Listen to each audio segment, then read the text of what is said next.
We're here for the mega madness, super badness. We're talking Gremlins, the score and soundtrack. Hit it.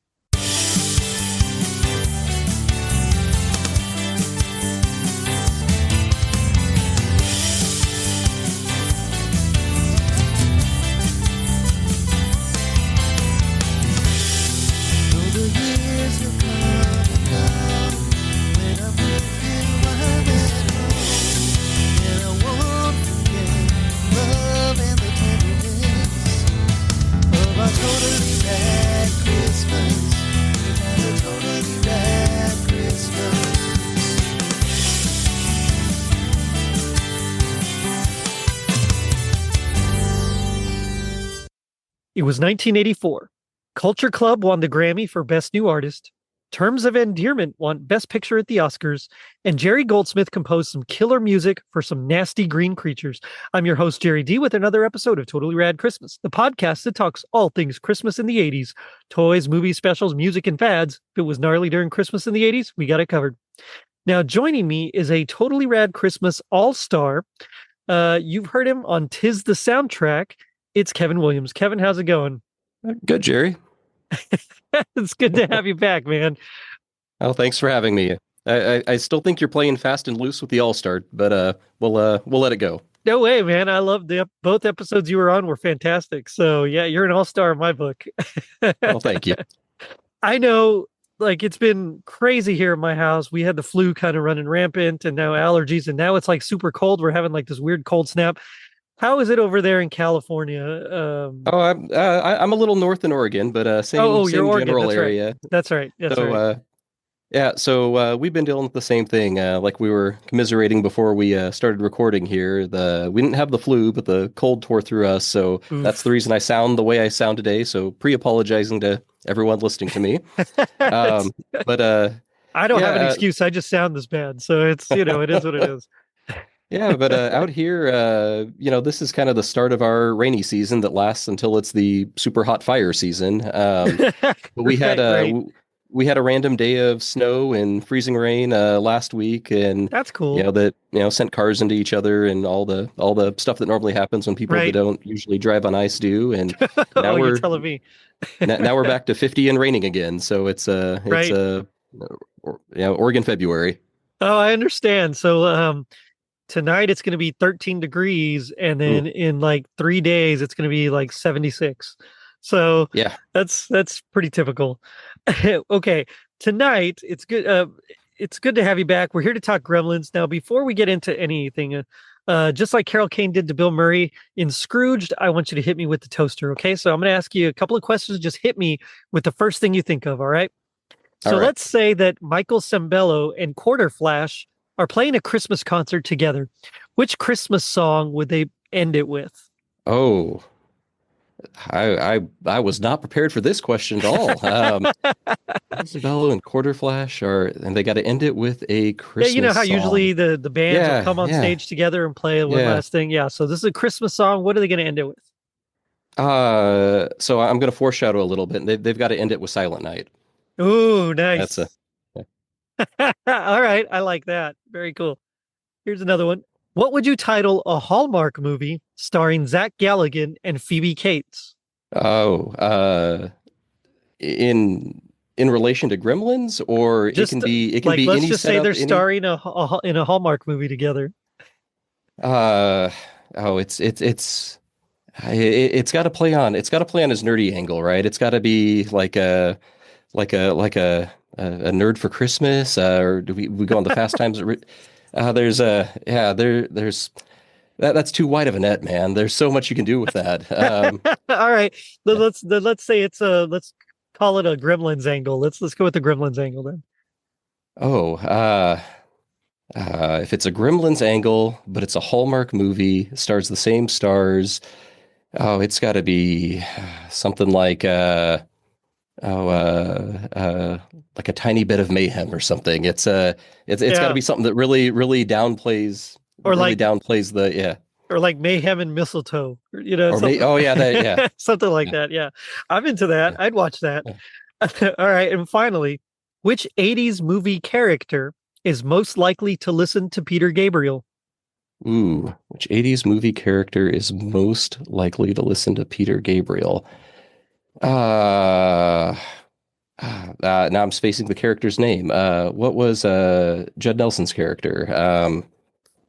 Uh, we're going Breakfast Club here. Oh, Where am I? Yeah, the name just went out of my head there.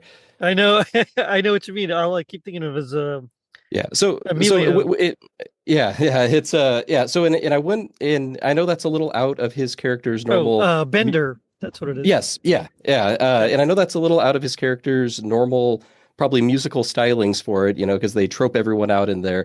But I think, Peter Gabriel was, a little left field at the time, a little out there. And I think that kind of just plays into that, that guy who's probably, always listening to the stuff no one else has heard yet, right? Yeah, I dig it. I probably would have said Lloyd Dobler, but I think that's a cheat Oh, because because he actually uses yeah, Peter Gabriel song. But those are fantastic yeah. answers. That's just a way for our audience to get to know you a little bit better. So thank you for that. Now tonight we're here to talk about the music, so the score and the soundtrack to Gremlins.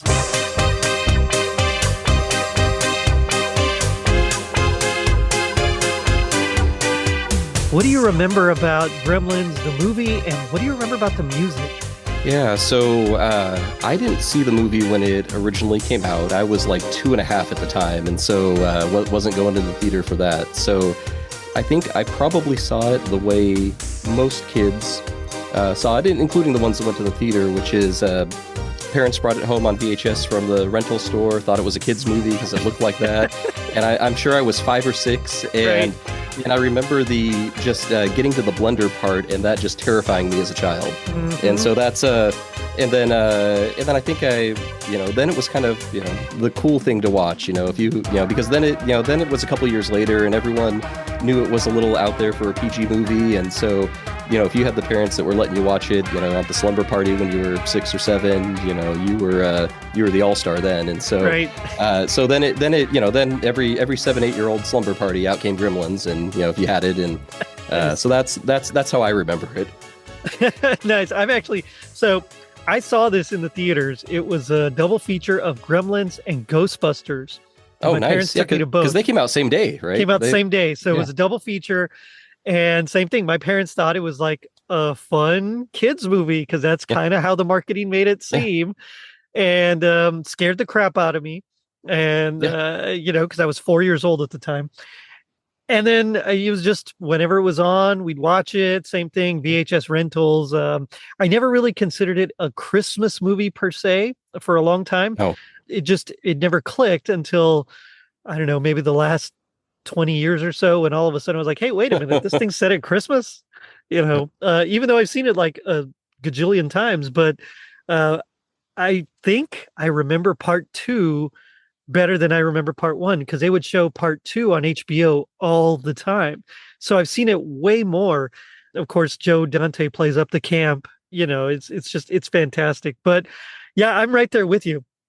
What do you remember about the music though of Gremlins? So until much recenter, as a kid watching it, the only thing I remembered about the music was the Michael Sembello scene in the bar, and Yeah, that was pretty much it. Otherwise, it was background music for a movie, and I yeah, was yeah. paying attention to the visuals that were going on. So it was actually fun over the last couple weeks going through and listening to the score and watching the movie again, and Yeah. going through it, and yeah, there's some kind of cool stuff happening there. There really is. The score is amazing. It's typical Jerry Goldsmith. He's like my all-time favorite film composer.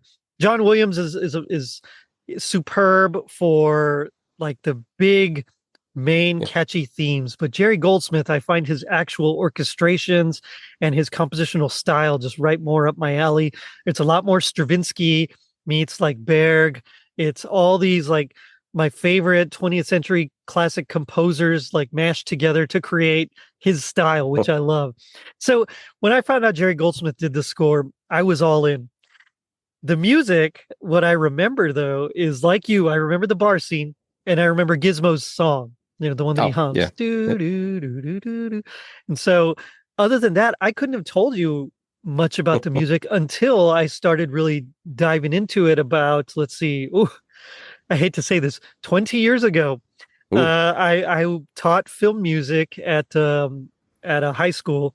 One of the things we did, we would go through, we started with like a chant and we'd go all the way through Western art music, from the Middle Ages all the way through until we got to 20th century music. And then I'd turn it into a film class and say, look, that's kind of borrowing from this. And he's borrowing from like Holst's The Planets and so on and so on. And so one of the things we did when we get to Jerry Goldsmith is we'd talk Gremlins.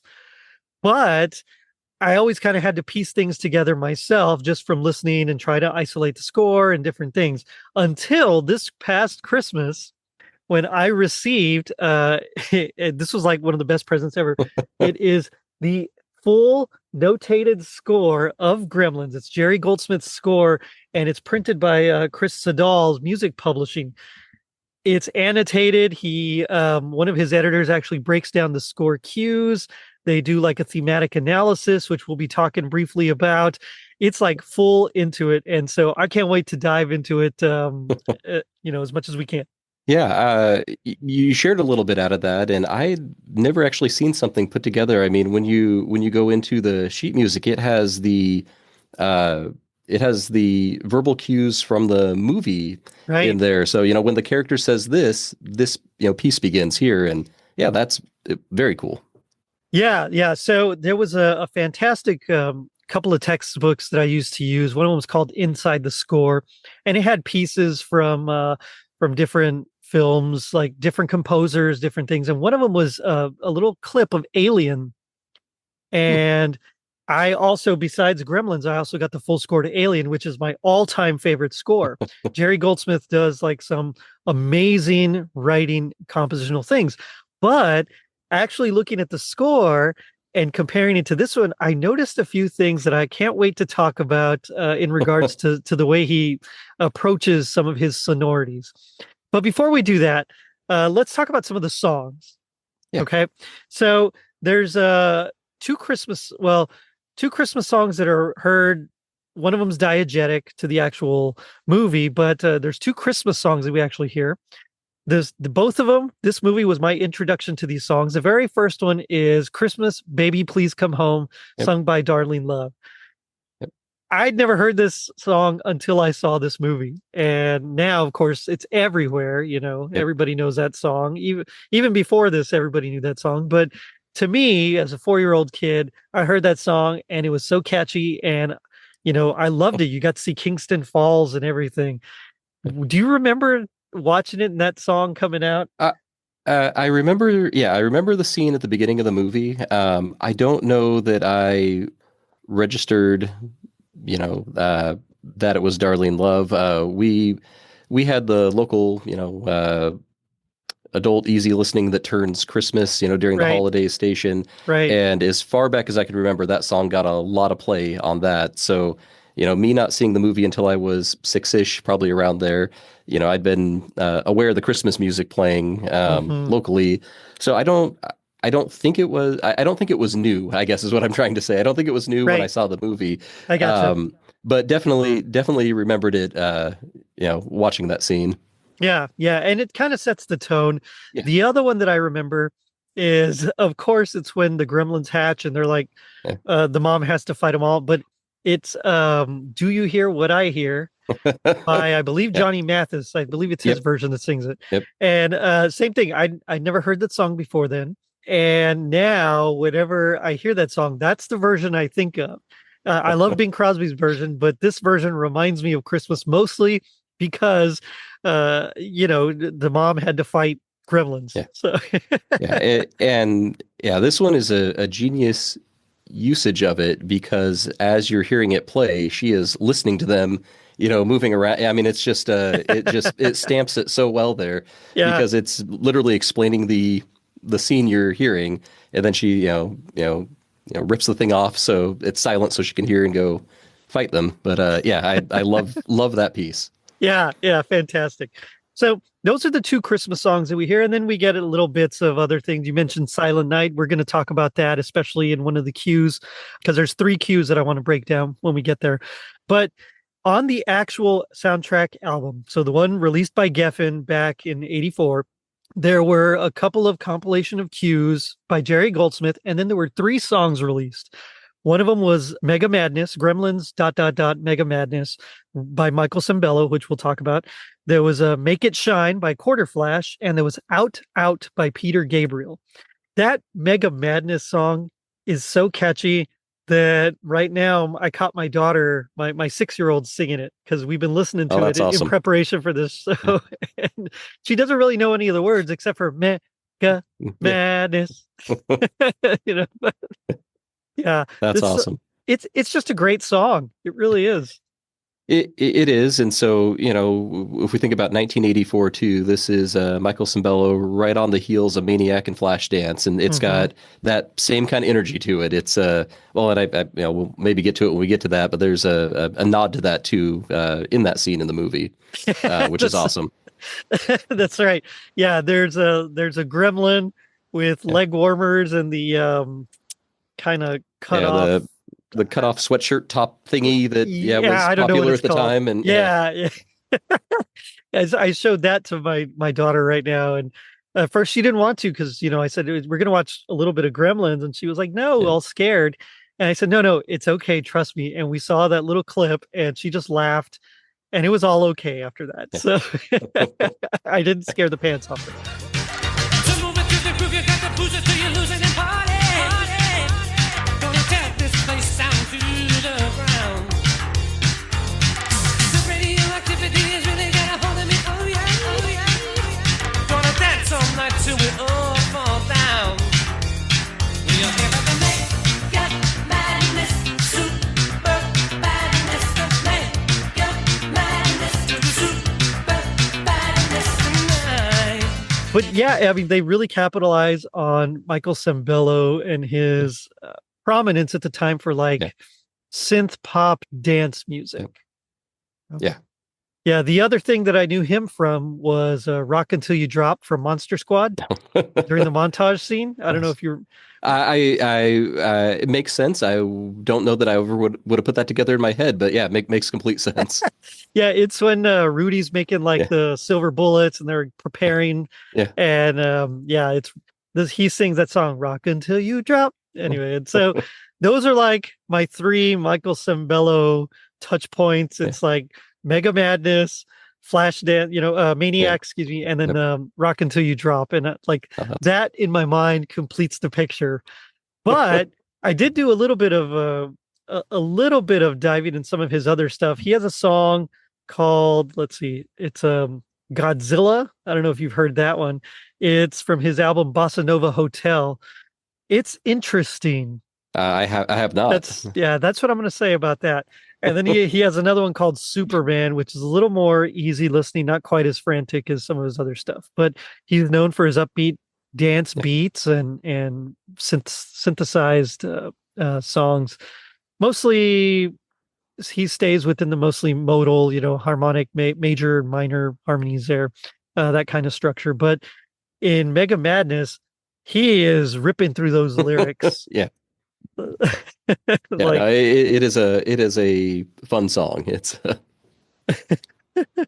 yeah, I was trying to find like the chords to it, and they weren't really available. You could find a few of them, but they didn't match. They weren't correct, and I was going to go through, but I ran out of time before it.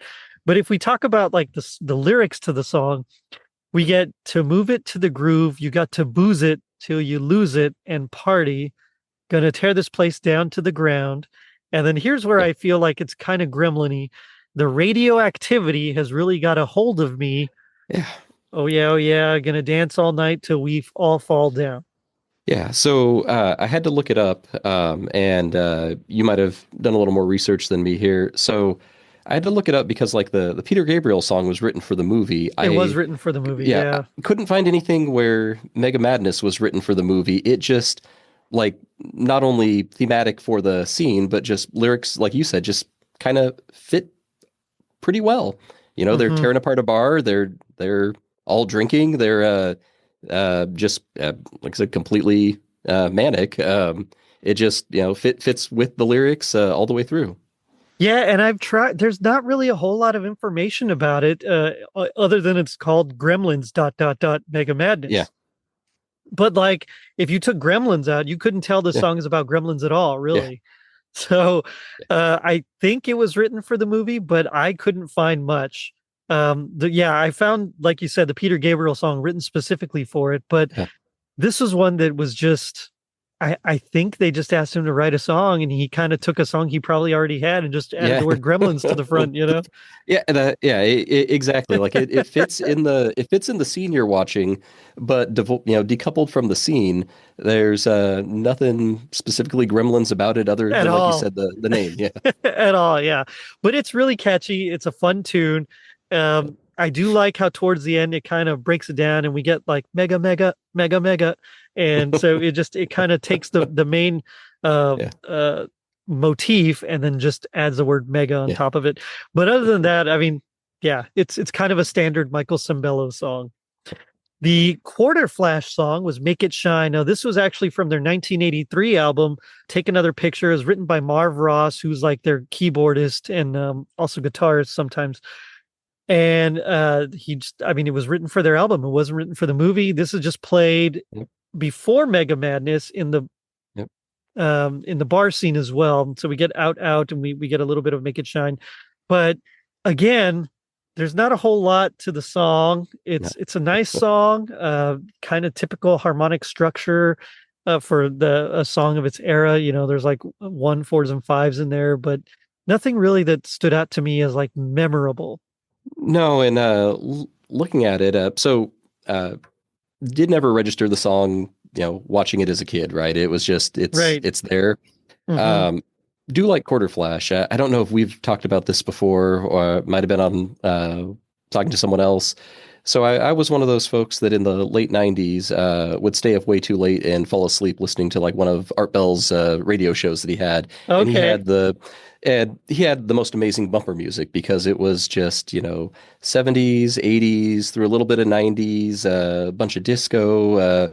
A bunch of like late '60s, some folk stuff thrown in there, That's and cool. Quarterflash got a lot of rotation on there. So Yeah. Hard My Heart was on there a Hard in My bunch. Heart. That's like the one Yeah, everybody knows. yeah, Yeah. a couple other tracks off the self-titled Quarterflash album that came out right before Take Another Picture. And so enjoy Quarterflash a lot, but you could almost take any song that kind of has that same sound, that same tempo to it, and shove it in there. And yeah, couldn't pick out anything special about why this one was used for that scene. Yeah, I wonder if they just got it cheap, maybe, or or Joe Dante just liked the song. Yeah. I don't know. Yeah. Or the album had come out just the year before, and you're getting some more visibility for it, so you can push a few more records out. And, It could be, you know. You never can tell with some of the synergy between these. Taken as a reason to believe your eyes.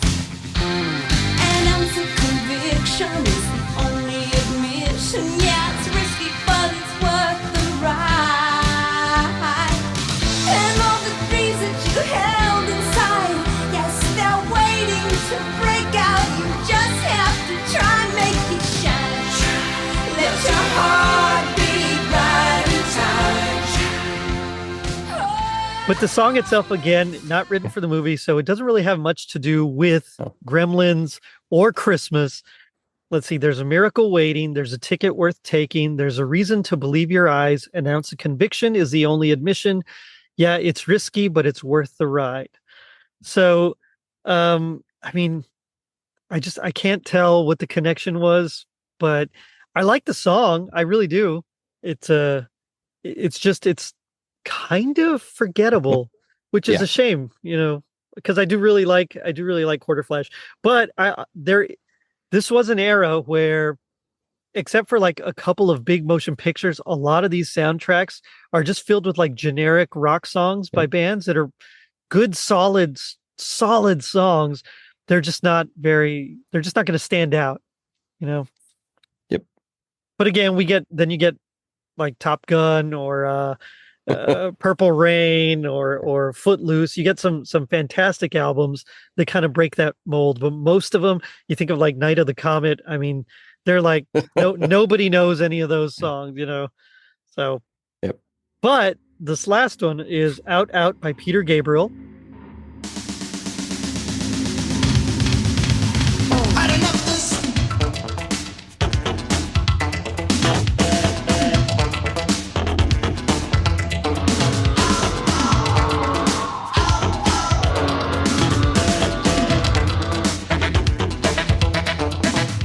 Like you said, it was written for the movie, and I like the song. Yeah. Same thing. It was written for the movie. It's got maybe some lyrics that are a little more dark, a little more sinister, but it's still not like a Gremlin song, but a good song. Long song. The song itself's like over Yeah. 7 minutes, I think. Yeah, it's like 7 minutes long. Yeah. But And I I mean, think I saw that Niles Rodgers co-produced it with him too at the time, which was kind of cool. he did, yeah. And I guess he said that I think it works really well. It's a euphemism for growing up, metaphor for being rebellious, open, and free-minded. Wow.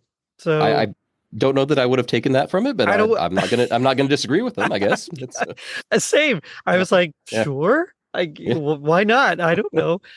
That kind of, I mean, that makes sense. If you're growing up, that kind of goes in line with the whole metamorphosis from, Yep. mogwai to gremlin. So I get it. But those are the only 3 songs released on the actual soundtrack album. The rest was Jerry Goldsmith's cues. And so I sent you some, like you mentioned earlier, I sent you a couple of pages from this that I kind of want to go over first before we get to the actual music of it. Let's just talk some of the thematic elements. Okay. Sure. And so there's some leitmotifs. For those of you that don't know, a leitmotif is basically it's like a theme. So like everybody knows Indiana Jones theme. Everybody knows. You might know the Ark theme. In Raiders of the Lost Ark, that has its own theme. And whenever that's talked about or mentioned, or they're thinking about it, they'll play that theme in the background. That's what a leitmotif is. It's like this little melodic bit that is associated with a particular idea that's used throughout the piece, in this case, the film score. And so there's a couple of leitmotifs. And so let's talk first the Gremlin rag. Okay, so this is the main theme to Gremlins. If you say Gremlins music, most people are going to think this one. Okay, it's the one that's with the bump 1 and 2 and 4 1 and 2 and 4 bum bum bum bum bum bum. You get the idea. So this was written as a rag, and so the piano is doing stride piano playing where it hits the bass note and then the chords, but it's also with drum machine. It's all played completely on synthesizer. Mhm. It's wild. Yeah, it's and we might get into it a little more later, but it's interesting how it's used. So if you listen to the full Gremlin Rag song that's on the score, it kind of transitions. So you've got these heavy, suspenseful synths that come in at the beginning, and they kind of drive the emotion, and then, like you said, it bounces to the rag part, and it kind of becomes comical or lighter as it goes through there. And so every time they use it in the movie, it's like you were saying, it gets tagged. So it gets tagged on the Gremlins, the scenes with them Right. doing things. And so when it comes in, it tends to come in where you have the heavier synth part leading up to whatever antic is about to happen.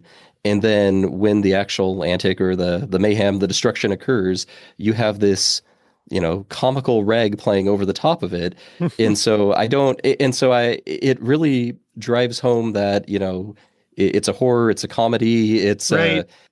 because you have, some of the most gruesome parts with this, piano rag playing over the top of them. And I'm sure that was done on purpose, but I think especially for kids or younger people watching it, I think it's a signal too to say, don't worry about the green goop flying around or whatever. Right. This is or the person that just got rocketed out of their house. This is fun. It's Looney Tuny. We're having a good time here. Exactly. It's like music can really change the whole tone of everything, and that's what happens with this rag. It's lighthearted. So it's all done on synthesizer. We got the DMX, the drum machine. We have the DSX, which is a sequencer, and that's the one playing the actual melody. And then we have the memory Moog. So the Moog's memory Moog, that's playing the bass line there. And those are like the main three things that kind of the rest of the orchestra just kind of drops out until we get electric guitar later on, like halfway through, and then a little bit of a few other synthesizers. But this is when Jerry Goldsmith was really experimenting with his analog synths. So we get a complete full score, or excuse me, a complete full orchestra with, flutes, piccolos, oboes, cellos, strings, brass, everything. But we also get Roland's Jupiter-6. That's the one that kind of has like that meowy kind of sound. That Yeah. Yeah, so sounds like when they're Like turning a- the little cat siren at the beginning of the Nightmare Before Christmas, and Yes. you've got that Yeah. noise that goes through it. Yep. Exactly. Yeah. We get that. We have the Prophet T8. We have a Rhodes Chroma, Yamaha, the GS1. We got, like I said, the Memory Moog. We have two Yamaha DX7s, so it's actually 8 synthesizers total. But that then we have the drum machines, like I said, the DMX, the sequencer DSX, and then we have an OB8 from Oberheim. So it's like 7 completely different Yeah.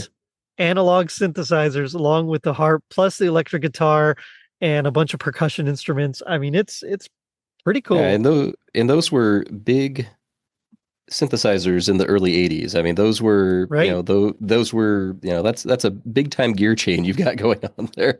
And I Yeah. can't remember if it was in I can't remember if it was in what you sent me or just something I had read elsewhere. But on several of the pieces, it mentioned that he would daisy chain the synths together or certain combinations of them. And so use one as the primary and play them through each other to do the multi-recording pieces on there. Yeah, isn't that crazy? Yeah. Like that's some like heavy duty tech stuff that I mean, you think about it, it's probably not that difficult, but at the time it could have been. I don't know. I was 4 years old, so but Yeah, I mean, I read it and it sounded impressive. So it's that's right. That's right. So I want to read a little bit of the notes here. This is hold on, I have his name here. I want to make sure I get it right. This is Eric Hein. He did this thematic analysis here. So this is from the Gremlin Rag. He says it's the film's main theme functions to spur on the outrageous behavior of the title creatures, constructed as a rounded binary piece. So that it's 2 separate phrases really. With rounded means it's got the second phrase repeated, or excuse me, one of the phrases repeated. So the first 2 phrases both conclude with half cadences in C minor, then phrase 3 and 4 in E flat major, which that's like the relative major to C minor. So they share the same key signature, and then modulates back to C minor, and we get a half cadence to a final authentic cadence. And so it's in C minor. It's really just, again, 1 4 5. So minor 1, and then minor 4, and then a dominant 5. So it's harmonic minor. So the B is natural in that. And then same thing, 1 4 5, and then we modulate to that E flat, which is the flat 3 major. And then we have a little 2 5 at the end of that phrase to bring us back to 1. And then it just repeats, as we said. So very rhythmic, almost syncopated.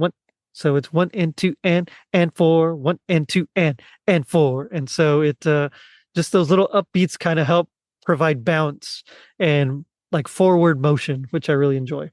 Yeah.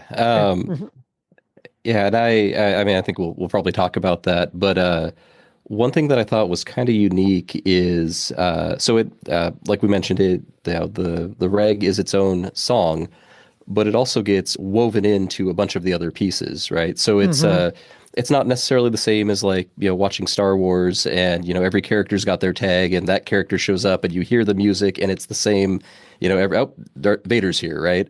Right. So this, you're in the middle of a piece and then this starts to get, or elements of this start to get woven in to, but you've got that mental cue now that, Gremlin stuff is happening now because I'm hearing that come in, which is just a really cool way to weave that through the whole score.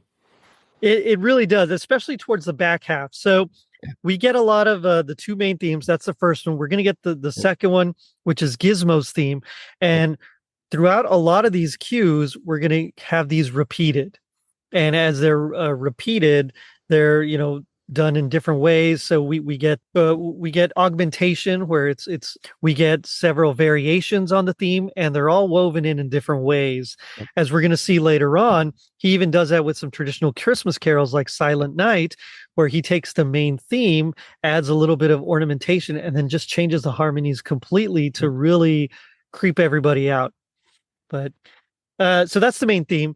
And anytime the Gremlins are up to no good, that's what we get. We also get Gizmo's theme, which kind of functions also as like a love theme between Billy and Kate. Yeah.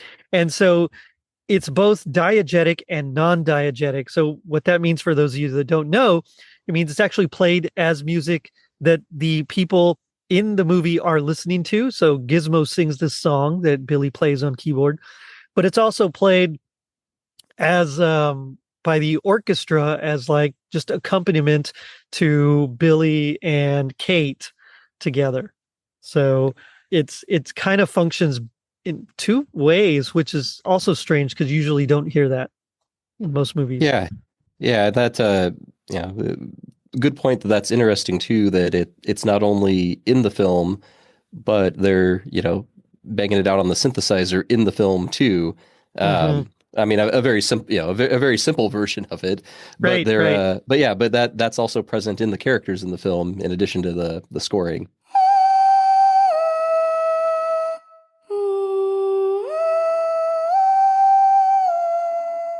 Yeah, and so it's just a single melody, so just like a single melodic line. There's no harmony to it, and part of that's because Gizmo's just humming it, and then Billy just plays it. Well, however, whenever it's used as a love theme, that's when it's harmonized, and there's some counter melodies there, so da dee da da da, while that's going on. The strings come in, and the strings, in sixths, or thirds, depending on how you look at it, and so it makes it real nice and bright and lush.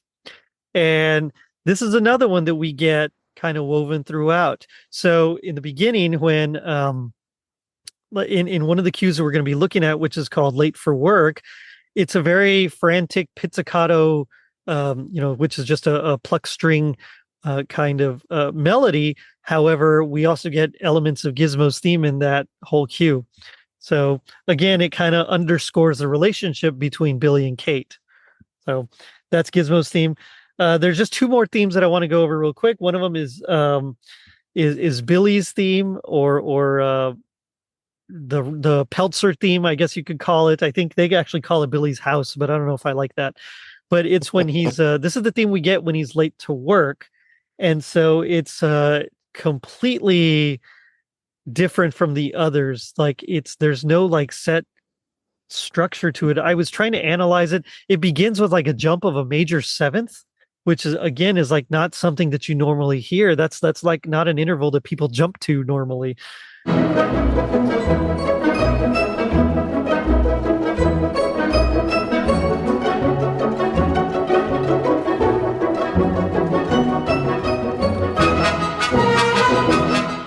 It's just bump, bump, bump, bump, bump, bump, bump, bump, bump, bump. And so it's just that two measure phrase is repeated.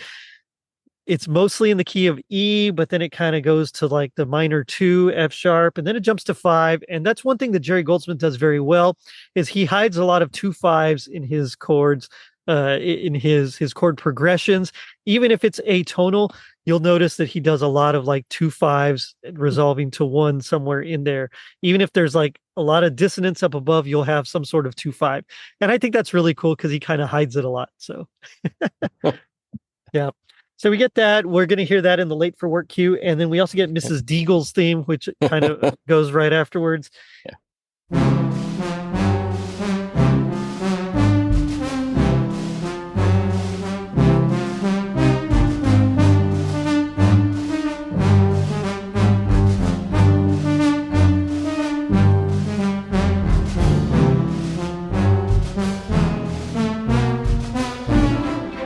And according to Eric Hine, he says, somewhat demented waltz is associated with the character of Mrs. Deagle, the owner of the bank and chief human antagonist. She is devoid of kindness and understanding and is only concerned with making money and exacting revenge. And one thing that I thought was was just crazy about this theme is how chromatic it is. Yeah. So it's in Yeah. 3, it's very waltzy, but Yep. it's very chromatic as well. So non-diatonic. Yeah, and I didn't look to see what synths they used when they do the scene, that first scene where this is used, but it's it's almost stretched into like an off-putting way, like you think of a waltz, and that's a very it's a very nice, it's a very melodic structure, but the way they come in with it, it's not only the person in the scene, but the music itself is almost played in like an off-putting manner. Hmm. So this is that theme is played on the T8. Yeah. So that's the where is it? The Prophet, the Ah, sequential circuits Prophet T8. And it's like when you think of like cheap Casio yeah, sound, that's like a good. synthesizer sounds, like that's what it sounds like. Yeah, it's that almost yeah, detuned robotic sound to it. I don't Yeah, have a better way yeah. to describe it than that, No, but that's a yeah. good way. Yeah, yeah. Yeah. So I want to look at 3 cues, specifically late for work, which we kind of talked about a little bit. And Yep. then I want to jump from there to No Santa Claus and Goodbye Billy. Those are the 3 cues All right. specifically that I want to talk about. And we'll read a little bit of what they say in Chris Siddall's mentions in his cue analysis. However, I want to talk about the music. So it starts off mostly with strings, a little bit of staccato chords played on the T8 and the OB8, but we get it bump, bump, bump, bump, bump, bump. And so just the very first opener kind of sets the tone for these frantic pizzicato strings. And it takes one of the little motifs of that melody and uses it as an intro, which I really enjoyed. It's in a E flat minor key. And then we get the clarinets and the bassoons together playing that E flat, where is it? Excuse me, playing an E major, just bum bum bum bum bum bum bum bum bum bum bum bum bum, just straight eighth notes accenting on one, the end of 2, and the end of 4. Bum bum bum bum bum bum bum bum. So it's almost Stravinsky-esque in the way it's accented on these odd patterns. And then we get the main melody played by the strings. So the violins are plucking it. The other strings are mostly just playing, like the cellos and the basses are just playing on the 1 and the 3. And we get the viola kind of playing a counter melody plucked on it. Um, but there's a lot of modulations typical of Jerry Goldsmith. And I like this one because it kind of goes back and forth. So we have this main pizzicato Mhm. theme, and then right where Billy is like, "Hey, Dr. Molimaro," where he kind of runs into them, then right there, all of a sudden, the strings start playing in like a slurred, like legato kind of way. Da dee da da dee da da. It's a nice contrast, and it's very, gosh, what's the word I'm looking for? Almost pastoral in the way it's presented. Yeah, reading my note again because I made notes about these things so I could refer back to them later. So Yeah, my yeah. my note just said this one had just had big Danny Elfman energy for me. So if I see that. so, Yeah, yeah, totally. yes. So if I didn't know what I was listening to, that is who I would assume I was listening to, because it's got, like you said, it's that manic, frantic kind of Hmm. introduction there, and it's you can just imagine, it's a sweeping camera shot on some Tim Burton movie coming down to figure out what's going on there, and then like you said, it opens up and you've got those sweeping strings and the horns come in Hmm. there, and it changes, and then it goes back in. You've got the next section where it's sped back up and frantic again. Hmm. Yep. And it just keeps kind of Yep. going through that whole Yep. change. We get the strings doing a little bit of tremolo on the viola, the some nice little arpeggios and melodic lines from some of the synthesizers, but still the strings, it's not strings, the woodwinds just kind of play quarter notes and eighth notes throughout the whole thing. And then from there, as it's ending, it ends where Kate asks for him to sign the petition. Yeah. We're trying to have Dory's pub declared a landmark, and then it segs immediately into the Mrs. Deagle tempo de valse, Yeah. kind of demented waltz, as they say. But it's a really cool, it's just a really cool theme because it's so asymmetric. It doesn't Like it's not standard. It's not 8 bars. It's not 12 bars. It's like a weird number of bars there. But like you mentioned, it sounds a lot like Danny Elfman. Yeah, So, yeah, it's an interesting usage in the scene too because because it doesn't actually I know I just watched this a couple nights ago, but it doesn't actually say that is like it doesn't actually say that his car breaks down, right? You get that little like bit of foreshadowing when he's talking about like how he's having issues with it a right, couple minutes before that. right. But it's just I think it's just implied there, and that's why he's, walking to work. And so the scene's not a quick scene, even though he's, trying not to be late to work, he's not hurried or anything.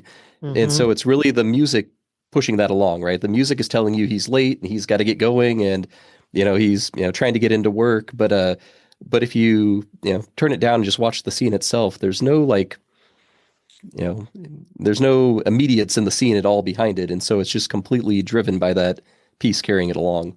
Right. And what I love about this is that as you're getting these nice, bump bump bump bump, just up tempo things, all of a sudden when we gets to the bank and we see Kate Yep. as she's watching him, all of a sudden it transitions into Yep. Gizmo's theme in Yeah. the violins, Yep. ba, ba, ba, ba, ba, ba, ba, da, da, da.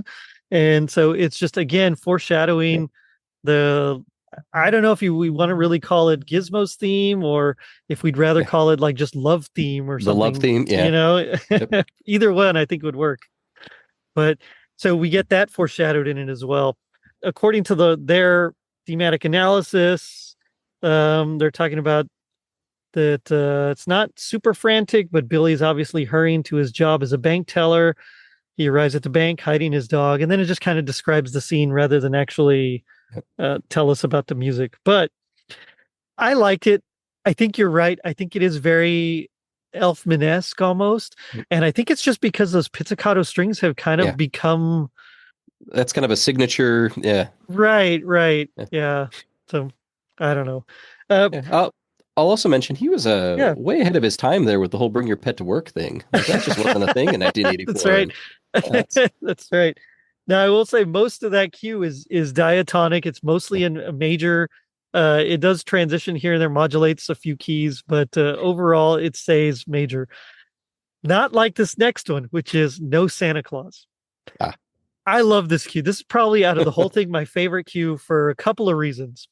One is because it alternates between 5/8 and 7/8 in some sections. It's also in cut time, and so there's a lot of forward motion, but it's very Stravinsky-esque, who out of just regular composers, so not like film composers, just composers, Stravinsky's my favorite. Like his Rite of Spring, there's sections that are like drawn straight from like the Rite of Spring, Le Sacre du Printemps, and excuse my pronunciation. And like it's literally just like broken down in such a way that I can see where he was inspired by Stravinsky. So I love this one. Later on, as we go through it, we'll see some of how he changes Silent Night. But I kind of want to just start at the beginning. So this is heavy with the strings, heavy with the percussion and the synthesizer. I couldn't think of the word. Synthesizers hitting several of the like the stings. So it immediately starts in cut time, so and it really drives that forward motion with those eighth notes and sixteenths.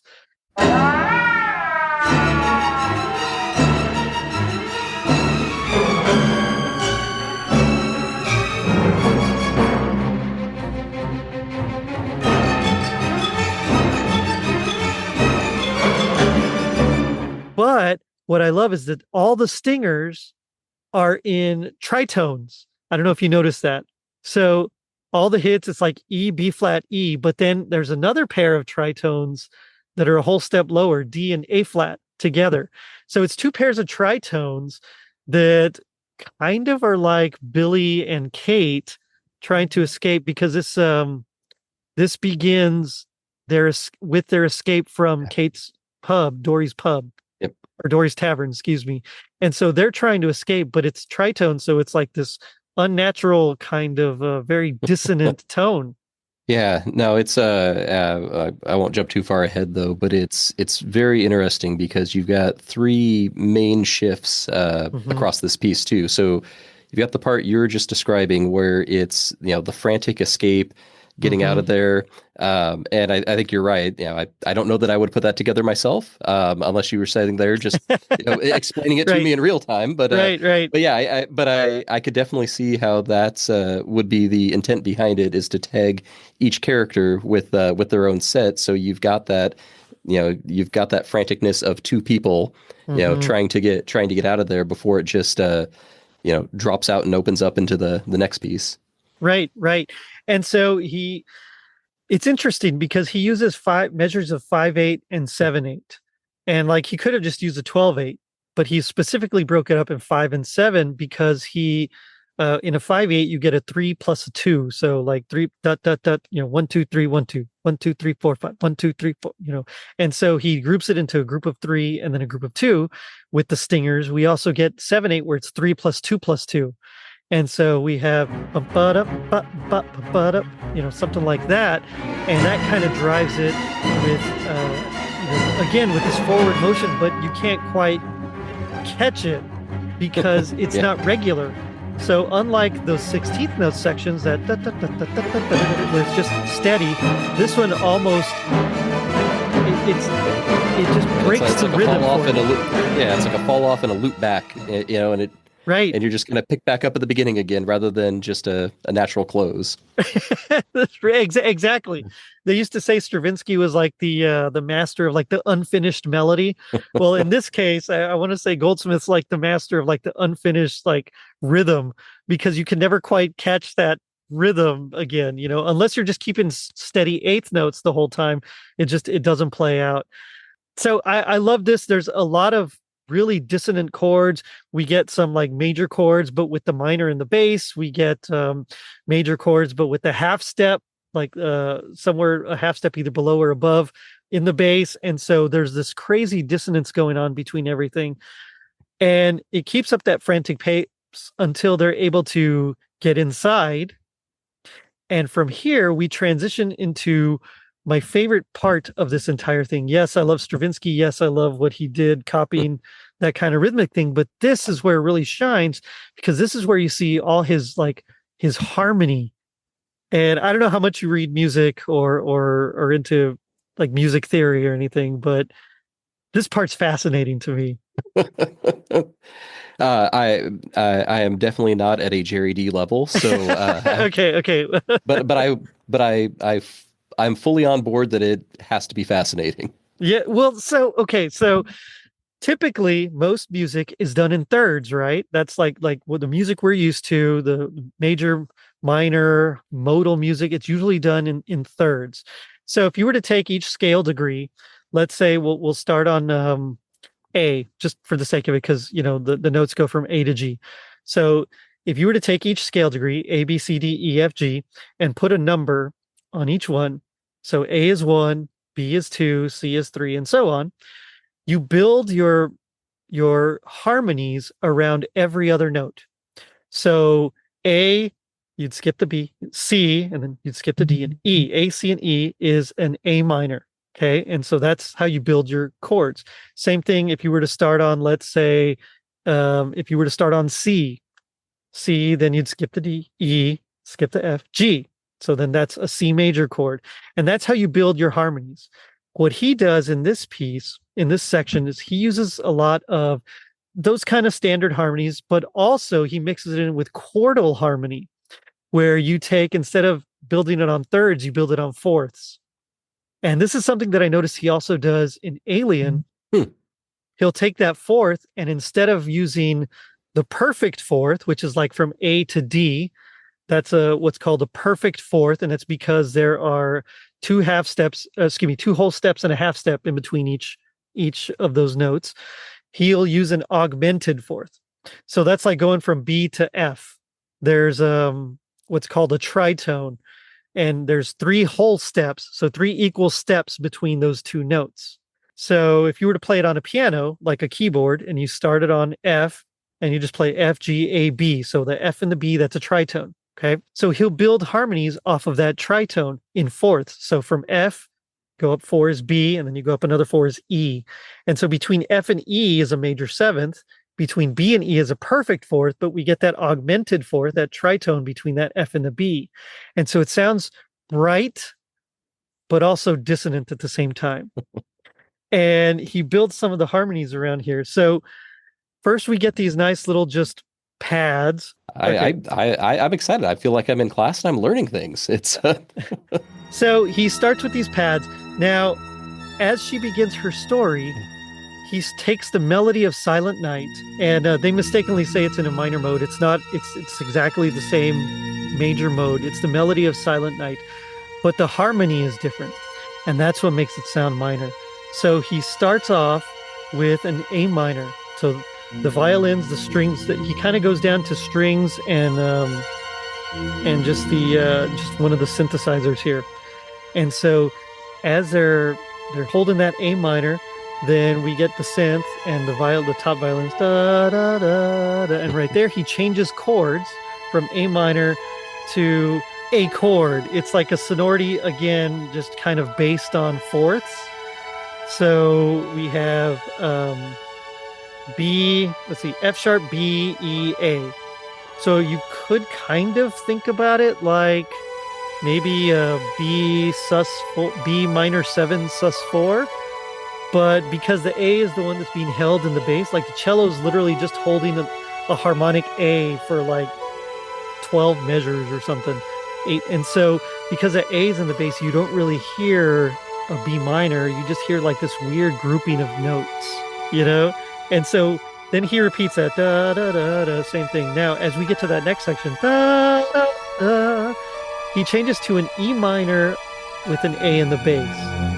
And so that, but with the bass A, and so it's like a weird A minor extension, but it resolves to an F sharp minor over A. So again, not the normal chords you hear for that section. Usually you hear, I think a 4 chord is what you normally play on that. But then F sharp minor over A, and then to just make it crazier, he goes to a G with an A in the bass. So we go from E minor to F sharp to G, but we're holding that A pedal point, and then that resolves back down to the F sharp.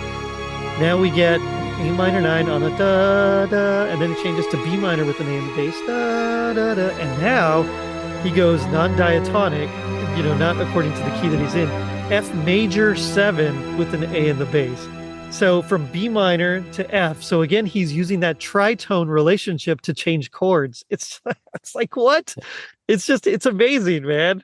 And so the non-music theory version of that is that I think that was entirely deliberate for that scene. So I'm guessing this scene was complete. He knew what it was as he's scoring this, he's scoring the soundtrack. Because when you, like you said, when everything drops out and you've got like the sparse strings, and I think it's the Moog on this one that's getting the workout in the background, you've got, and like you said, you've got the dissonance, so it sounds right, but it sounds wrong. And so you've got Billy explaining Gremlins, and then you've got Kate going into her Christmas story.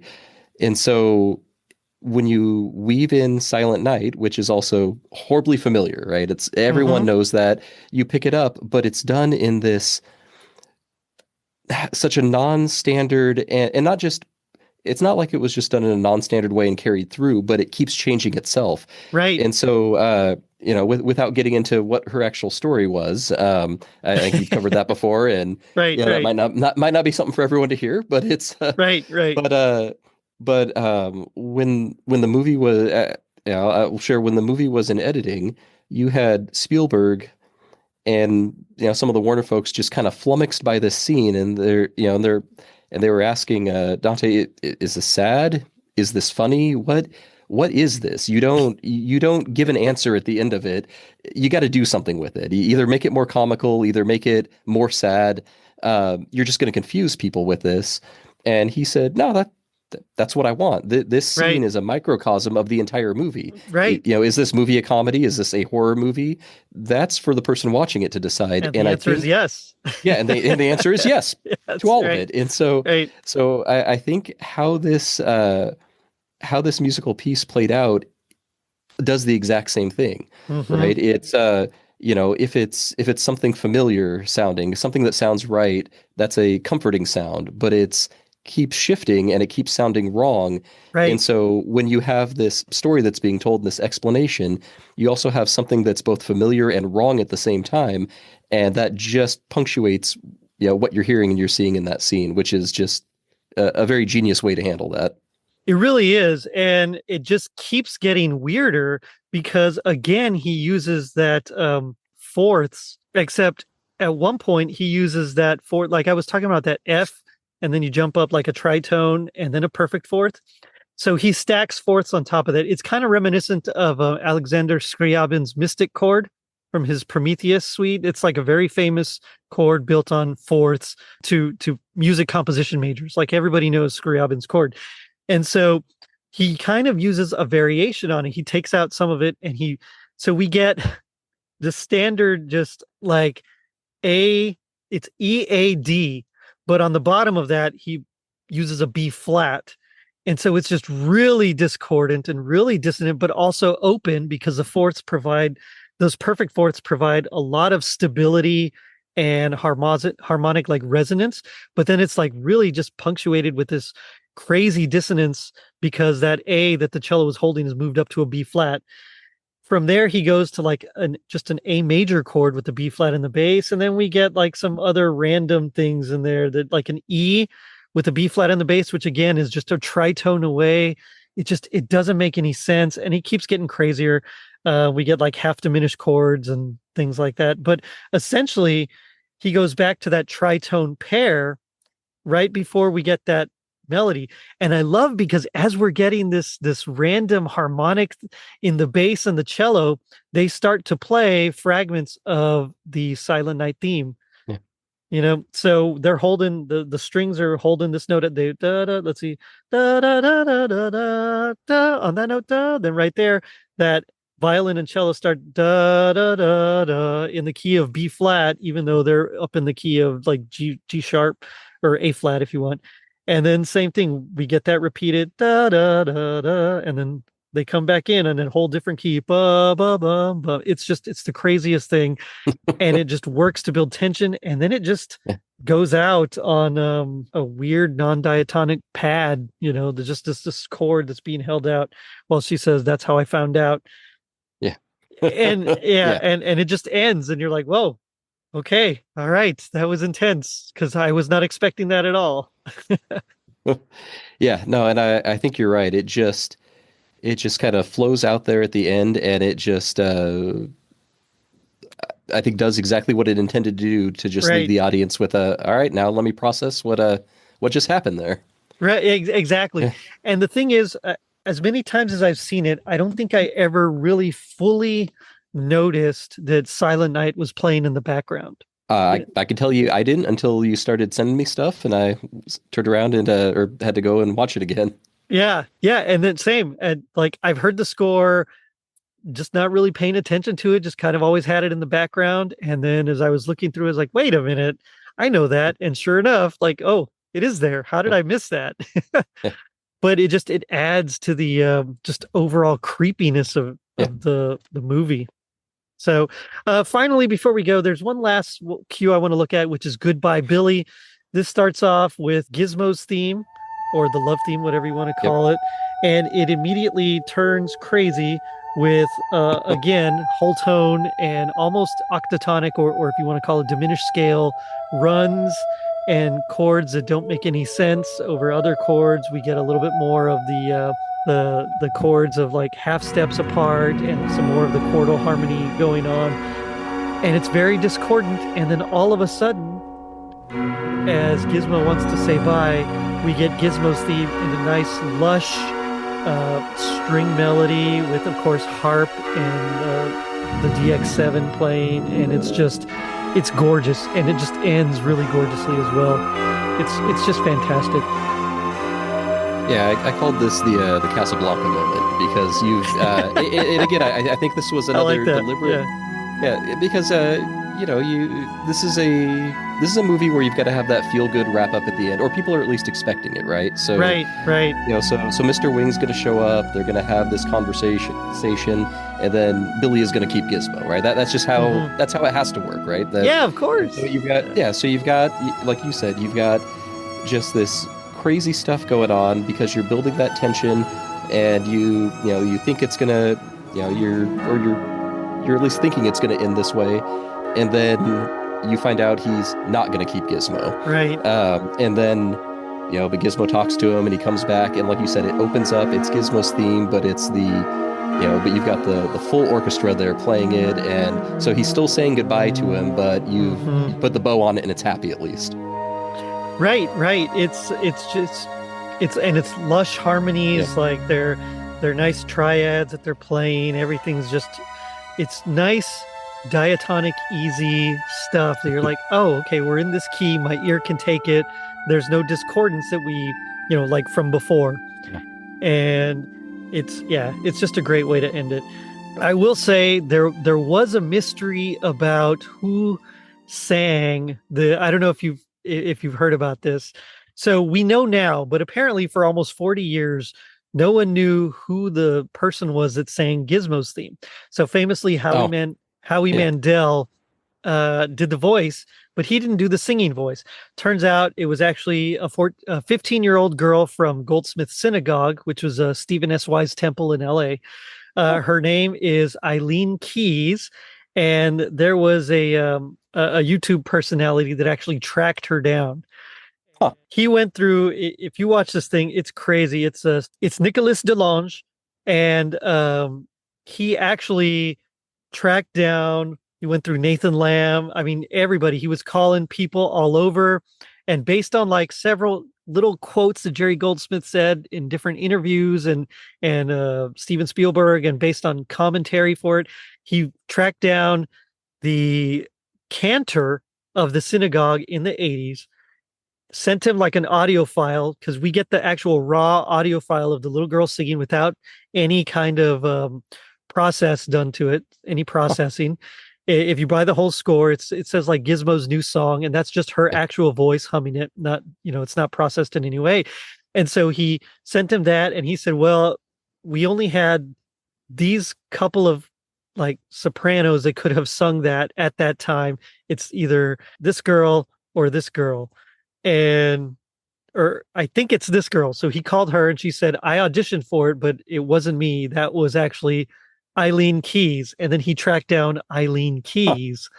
Hello, my name is Eileen Keyes, and I was the singing voice of Gizmo in the movie Gremlins from 1984, and then again in Gremlins 2. So I was in 9th grade. I went to Stephen S. Weiss Synagogue, huge synagogue, and the synagogue I went to had a lot of like people in the industry, right? So it was a lot of producers, directors, very connected Hollywood people. And my cantor was also the cantor to the stars, Nathan Lamb. That's what they called him. Because on any given day, I would bump into like the lead singer of Motley Crue. He taught voice lessons to all these famous people. Just like all these actors and people would be coming in and out of his studio, his office at the synagogue. And I also took voice lessons with him, and I was studying to be a cantor and singing. And Jerry Goldsmith, who is the composer for many of Steven Spielberg's movies, was a member of Stephen Weiss of the synagogue. And so he would call up the cantor every so often and be like, I need someone for this. I need something for that. And so he needed like a very young,